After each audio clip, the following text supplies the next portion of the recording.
And my statement is this. From then till now, you can talk about gangbanging, you can talk about jail culture, you could talk about hood stuff, you could talk about you could talk about the CIA, you could talk about the Klan, you can mention any and everything that you think is a threat to the Black community. There is no place more dangerous for a Black child than to be in the womb of a Black woman. I need y'all to like the video, comment if you want, but turn your post notifications on so you know the next time I drop. Up next, we got another one from Ask a Brother Podcast and the Crimson Cure. Has sexual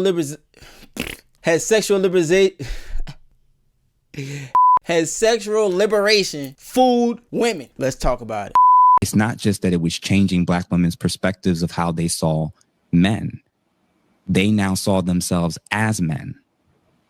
We can move the same way. We can do the same things. We can act and do and live exactly the same way. And the problem was that their physiology and their psychology is not like ours.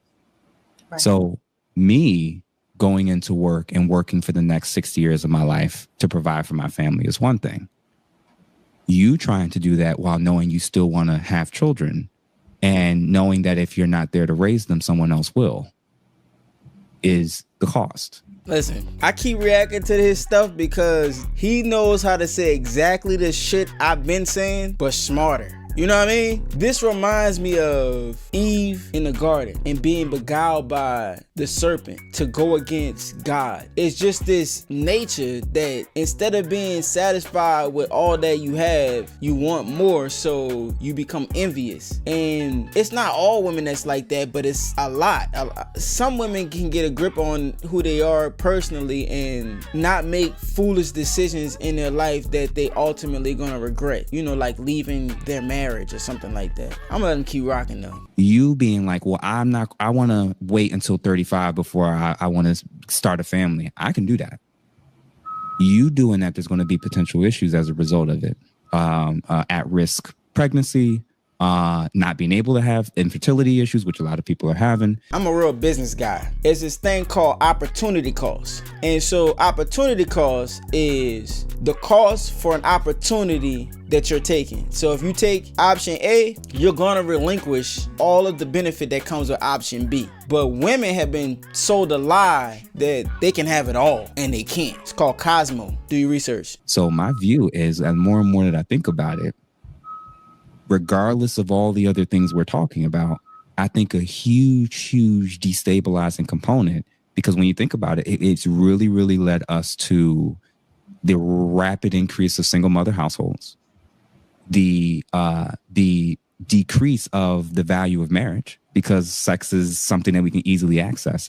And because of the sexual liberation movement, we also now had, think of it this way, even back then, we weren't as formal where it was like, oh, you know, I got to pay a dowry to have access to, but there was still some type of formality that kind of led before I can just marry you or you're mine now. I had to get to know you. I had to get to know your family. I had to get checked out. Right?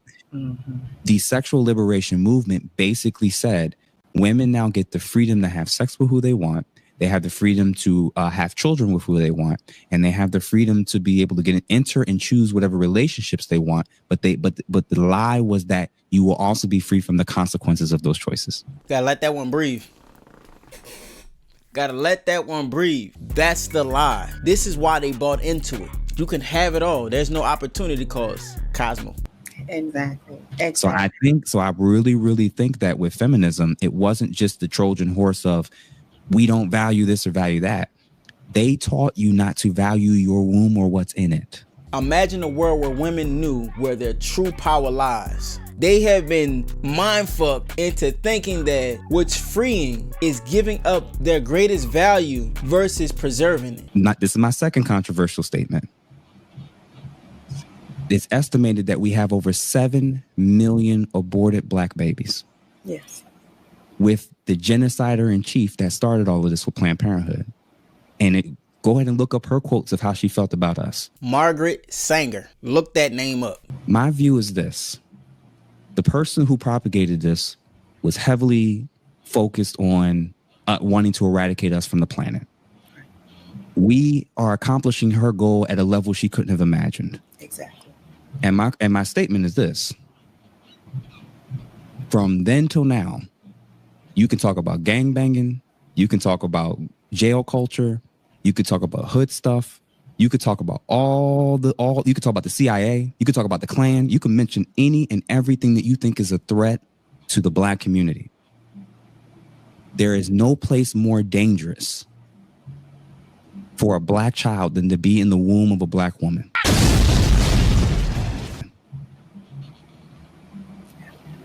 And that's the place of where we're at now.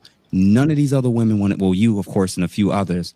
But by and large, no other woman is willing to say this out loud. You want to know why? Because Black women are waiting for Black men to take the lead. They're just not coming into the realization that they've made a huge mistake. It took a generation of seeing how our mamas living and then seeing how they're going right into the same trap to understand that they need to take a step back and value their men. And on top of that, it wasn't until recently that they started to change their whole mantra when men got the ability to speak for themselves. So us even speaking for ourselves is a new phenomenon, and now they're able to tune into what their instruction is as far as how we need them to act. I think that slowly but surely though, it's starting to get to that point because more men are starting to speak up and not be afraid, and then the gynocentric worldview, that veil, is starting to be lifted. We are taking ourselves out from the feminism, from the abortions, and it's not life-saving abortions. This is just because it's Tuesday. Facts. Because they always try to bring up the argument, well, what if it's gonna kill her? Or what if it happens during a grape session? It's like, yo, when you look at the statistics, that's like less than 1% of the time when women get abortions. They mostly use it as a form of birth control. We all know it, you know it, so stop trying to make those insignificant arguments as if the minor, what is the word I'm thinking about? It's something like when you, it's something, I forgot, man, fuck. It's something like when you, the exception. When you think that, when you try to make the exception the rule. Every area that I can think of, we, like you just said, everything that's negative, we've inverted and now we praise. This is exactly why motherfuckers say Black culture is trash. Like, I don't think they get it. It's like we glorify our own destruction, and we can't get out of this like mindset. Like they've convinced us that our destruction should be glorified. It's crazy. I'm gonna tell you how it shows up. It's because of the way that our women are conditioned to mate select. They think that the bad boy, the nigga in the hood, that type of nigga, they automatically think he's attractive. And it's not until they get into their later years to figure out, hey, he actually isn't attractive. If I can go back and tell my younger self, I would tell my younger self, don't waste my time with this because this is a waste of time. When in fact, your mother should be telling you that. But your mama don't give you the game. Your mama in competition with you. So why is all of the idols that we hold up to the worst human beings that represent our culture? Right. And why is it that every single person that says something that's true about what's going on and offering a potential suggestion, that's the person you've been propagandized and indoctrinated to attack? So y'all going to attack Crimson Cure, Kevin Samuels, me, who are not on y'all levels, and anybody who speaks on this, they're the enemy. They not only try and attack it, they ostracize it. The culture turns its back on the ones that are prominent and the ones that are the thinkers. And them niggas usually hate us. You see somebody that's an intelligent person that can bring you out of poverty, instead of you saying, damn, let me learn how you do that. Teach me how you do that. And a lot of times the dude that can teach you how to get out of poverty is willing to teach you, but most of these niggas, the way they operate is they have a gynocentric worldview, so they're inclined to hate on it versus just inquire about it. They have their mother's lens, so they operate through how they feel about it. This guy's stunting. This guy doing better than me, so it makes me feel inferior, so that's what I'm gonna act on. Instead of thinking about it, like, man, this guy making me feel inferior, let me ask him how I can become more superior. But the people who displays the worst aspects of our culture and community, they're the ones whose tickets you buy. They're the one whose tours you go to. So I am at a space now where I realize the level of urgency is so bad to me in terms of what's happening with our community. I'm willing to come into these spaces and risk whatever is going to happen to me in my career Because I think that if somebody like me who knows this doesn't say this out loud and come up with suggestions in real time, I don't know what the world that my daughter's going to be into if we can even stay in this country. What get lost on the people is they don't understand how much speaking out is a huge risk. They got motherfuckers that hate you so much, you know what I'm saying? Like really don't want to hear it, even though you giving them the medicine. You trying to help them out, but they just so against it and so indoctrinated inside of their fucking brain that they gonna do whatever they can to destroy you. And so you leave yourself kind of vulnerable to that. You know what I mean? So that's what he's speaking on. I'm telling you, it's always a risk to speak the truth. Half the comments are saying we're cooked. It's over. There is no ability to fix this. So the two options are we're gonna go head first into we have to set a standard. And my last point, and I'll let you hold the rest of the time. This isn't the fault of women.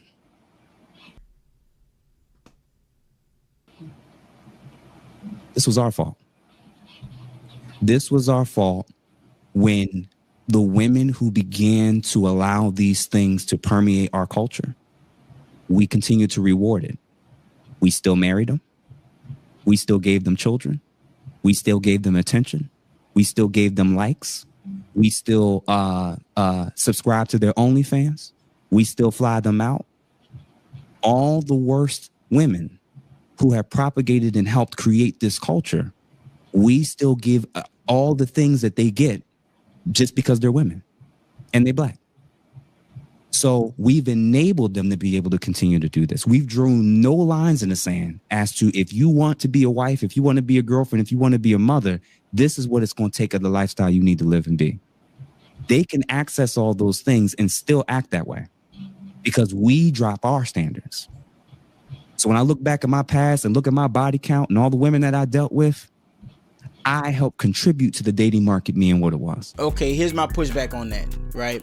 When those women who begin to allow that to permeate our culture, that was back in feminism time. So the same way that it was attacking other demographics and other communities, namely the ones that are lighter toned, it was attacking us as well. So those men weren't quite prepared for what was to come. And the reason why is because a lot of men didn't really need to understand the extent of female nature. I'm gonna explain to you why I say that. Female nature is a motherfucker. 1000%. That's why motherfuckers really don't understand. But during times of turmoil and times of distress, females can put their nature in check. Now, when we start to exist in a place of real prominence, and I'm talking about as a human species, then it allows the opportunity for female nature to flourish. I hope to God that we're on the back end of it and we're starting to get a grip of what female nature is actually like. That's why you have certain content that is bringing light to like, hey, yeah, I know you think that she's thinking like this because 1 + 2 = 3,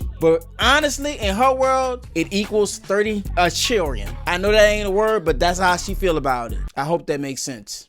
Everybody shut the fuck up. Hey, shut the fuck up. Let me tell you something right now. If you made it this far, check out the video we just did where a man found out that none of the kids were his and he go and try and take retribution on his own. Now he locked up. Check it out.